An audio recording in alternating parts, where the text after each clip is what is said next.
नमस्कार. लाडकी बहीण योजनेसंदर्भातील अत्यंत मोठी महत्त्वाची अपडेट आलेली आहे. सर्वांना विनंती करतो व्हिडिओ शेवटपर्यंत बघा.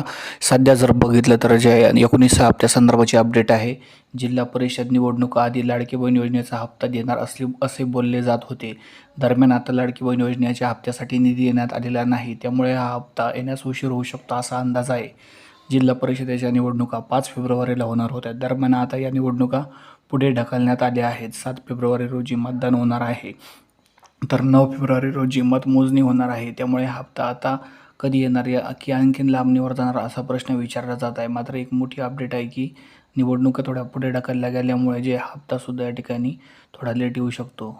हप्ता शक्यतो 5 फेब्रुवारीनंतरच येण्याची शक्यता सध्या तरी पाहायला मिळत आहे. मात्र असं सुद्धा बोललं जात आहे की हप्ता 15 फेब्रुवारीनंतर या ठिकाणी बँक खात्यामध्ये ट्रान्सफर होऊ शकतो.